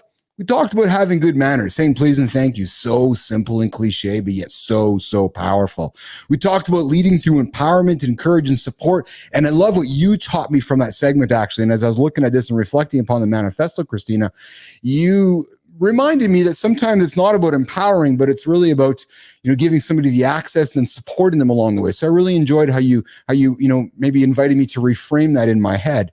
We talked about always competing, not only with those around us, but with ourselves. And we kind of leaned into that this morning with the morning show and morning routines. And in my accountability check, in that, if that guy over there is waking up at 5 o'clock and you're waking up at 4:45, you already got a head start on that guy. And it's not so much about today, but it's about that accumulative competition over time, right? And we talked about being curious, consistent, and empathetic. topic. And now I want to get into the last three today. And this one, as you know, we talk about it often on the show. We talk about it, Rich Ingram. I think Cord brought it up here today. But it's this idea, Kristina, about don't focus on the results. Be the results. When we focus on the results, we focus on winning. I always use the metaphor of winning the Stanley Cup, winning the Super Bowl, winning that sales award, or winning against that company you beat out on a proposal. What I'm inviting you nation, and rhetorically you, Kristina, to consider is this idea of being and enjoying the process along the way instead of focusing on the end. I found in my journey through life, Kristina, it was really that moment where I sold the company. I woke up on Monday going, oh, so exactly. Oh, so, okay, my bank account got the money and I achieved the big goal I wanted to, but now what? So I had to learn that, it's really about enjoying the process. We talk about the Rich Ingram all the time in the endurance world. And Kristina, that's why I run or get on the bike for 60, 90, 120 minutes at a time, because it teaches me the idea of enjoying the process. Lean into that idea, Kristina Flynn. So this is something that I have struggled with for a long time, because as an athlete, I think I got very excited about the results, the game. And I know that practice is important, but internally what really drove me was me having a good game, me having results, and, ultimately trying to win the championship. I took that mentality that I had to business and was swinging for the fences at all times without really realizing, like, big swings, big misses. And sometimes you really just need to get on base. Like, sometimes you really just need to move forward and move the games through the innings. So this is something that I've struggled with. I'm starting to see more clearly the benefits of the enjoyment of the process. Where I struggle, and maybe you can add insight to this, and maybe some of our audience struggles as well, is how do you do, if you're not focused on the results and you're focused on the process, how do you know you're going towards the right results? How do you know you're going towards the right thing? For me, if I don't have a goal in mind, I feel very sort of lost, and maybe I'm looking at it the wrong way. But let me know what you think about that. I think you do need to have a goal along the way, Kristina. But I think, and you and I've talked with this, and I've shared with you my experiences about the more list, less list idea, right? And I invited this whole idea of November coming up, that if you want to achieve something big, you're going to have to remove a lot of yeses on that list. And to me, that's about enjoying the process and figuring out the process along the way. Go, okay, so the big goal is this. Here's the big goal. Now to get there, I got to say no to a bunch of things in order to hit the yes. And that no for me is the journey. No. And then, oh yes, we achieved it. Right. But and so then we have an outcome, but we don't focus on an outcome. Exactly correct. Because Kristina, what I've learned is that the outcome is a fleeting moment. Again, I go back to my own experience. Okay. So, and I'll never forget it, man, because it was so exhilarating, but so disappointing at the same time. Okay, Keith, you sold the company. Here's your check. Okay. You take it in. And then you look at your watch, 3 minutes have gone by. Okay, so now what? Now what I do. Right. And that can become really empty, because you're like, well, holy, I've worked my entire life for this moment. And I think, Kristina, you hear it often from professional athletes or coaches that have won multiple championships, where they'll say, and I heard Paul Maurice, coach of the Florida Panthers, talk about this last year, who won the cup. He's like, enjoy the moment, he only won one, but like, try to find a way to enjoy the moment, because you may never find it again. You may never experience it again, right? And so to me, that's what it's about. I know it sounds so cliche, but again, I go back to my own experience, and it was real life, and it was like, okay, you did it. So what I find myself trying to reflect upon, Kristina, was the journey of getting there and doing it. That's what I find joy in. It's making me think of, I was recently listening to an interview with like Oprah and Phil Knight. I really love Phil Knight and the way that he's approached his life and he approached coaching.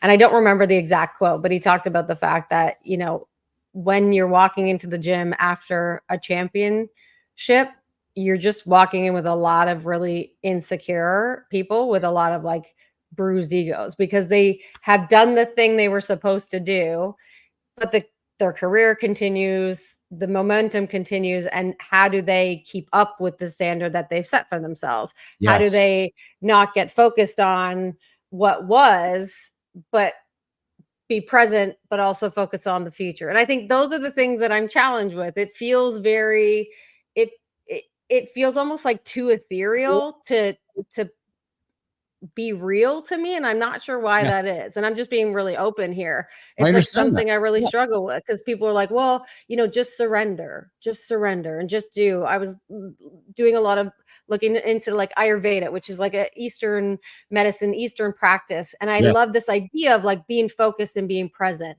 but I don't know how to be focused and be present and intentional about what I'm trying to accomplish, which requires, like, I need to have money. I need to support my family. I need to do those things. I think, yes, you're absolutely right. But I think this is why it relates so much back to the gym for me, right? You have to enjoy the process of going to the gym. So when I go back to that 2.5 pound plate, right? So 2 plates on each side of a bench press is 225 pounds. You go, yeah, I can do that. And then you pick up this little measly like nickel. You're like, okay, like that doesn't weigh very much. And then you put it on the bench. And then you can't do it. You're like, well, what the hell? But then you have to invite yourself to take the next few weeks and enjoy the process so that you can get under that bench in 2 or 3 weeks from now so that you can do it. So that to me is finding a way to enjoy getting up, doing the same thing. And I know that's where you struggle, Kristina, which is getting up, doing the same thing and going, well, this is fucking boring because that's routine to me. And I that's why I'm loving this dialogue, because I can see your struggle, because your struggle is, well, I don't like the whole idea of routine is foreign to me. I'm trying to find a way to work routine into my life. And to me, finding routine is this whole idea of enjoying the process and then recognizing that when you hit the top of the mountain, you got to go down. That's the other thing, Kristina, that I learned through my metaphors of traveling in life, right? We're so focused on climbing to the top of the mountain. We never, ever talk about going down. When you get to the top of the mountain, it's only half the journey.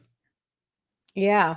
And it's true. And I guess when the outcome is selling the company, or the outcome for an athlete is, the championship or whatever it is, it's like, maybe that seems more tangible to me versus just the idea we talked about where, well, what's your goal for fitness? It's longevity.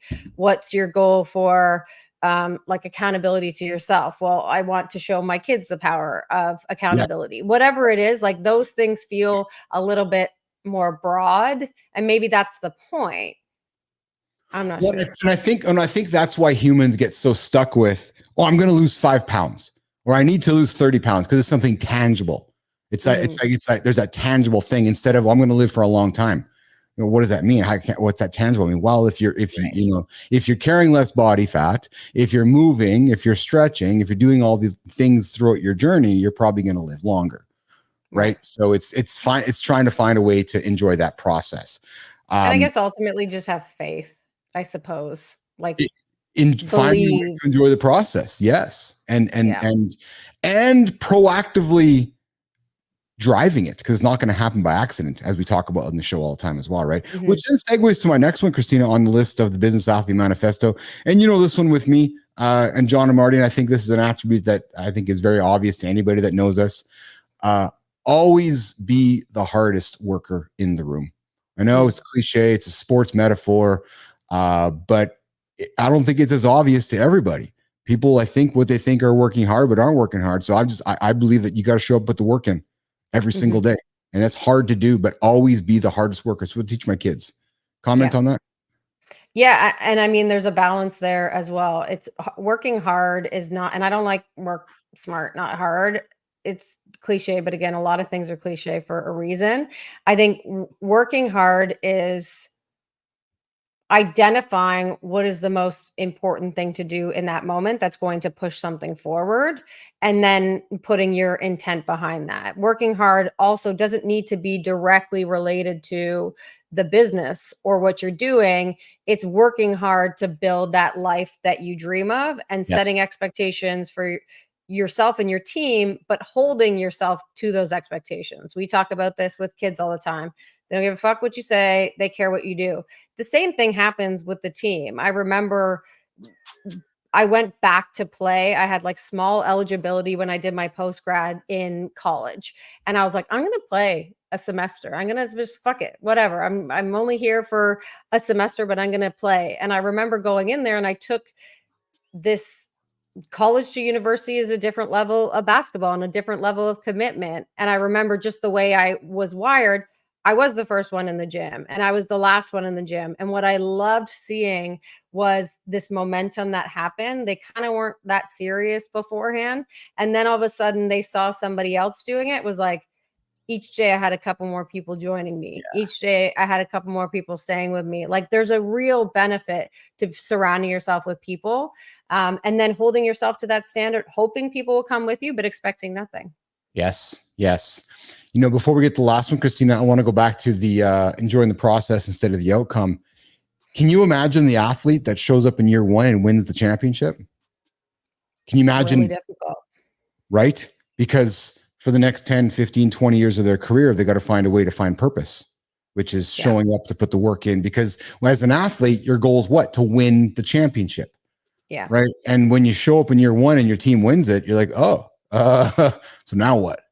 So well, that's, and really I suppose it speaks to the this idea of like not looking for purpose outside of yourself. Yes. These are all external validations of our own internal insecurities that we're looking for. We're looking for someone to say we're good enough. We're looking for a championship to say that we've worked hard or we've done the thing that everyone wanted us to do. Whereas like that is an internal exercise. I am learning that and I'm getting there. I still find it quite difficult, but maybe that's what the point is. It's like, you can't, whatever the purpose is that you're seeking, it's not going to be outside of yourself. It's going to be internal. That's right. That's right. Then Tina, the last one, it's a fluffy one, but I think as you've gotten to know me, you know how much value I place on this. And it's this idea that the Business Athlete Manifesto, there's two words here that I place a lot of value in. Be obsessively kind. I think that if you can be obsessively kind, you can achieve anything because you can work with others that will help you achieve anything. And I know it sounds so simple and so cliche, Kristina, but it takes no talent. It takes no expense to be obsessively kind, whether it's with your customers, your colleagues, your collaborators, but it goes back to another original one, which is using good manners. But man, kindness is so powerful, Kristina Flynn. And yourself. Like, right. As business people, that stuff is easy for me. My customers, my clients, the external things and being kind to them. That's the way I was raised. The hard part for me is myself. Like and we've talked about this. My internal voice is not kind. I am not kind to myself. And so it doesn't really matter what I'm putting out there externally, because at the end of the day, it's never good enough.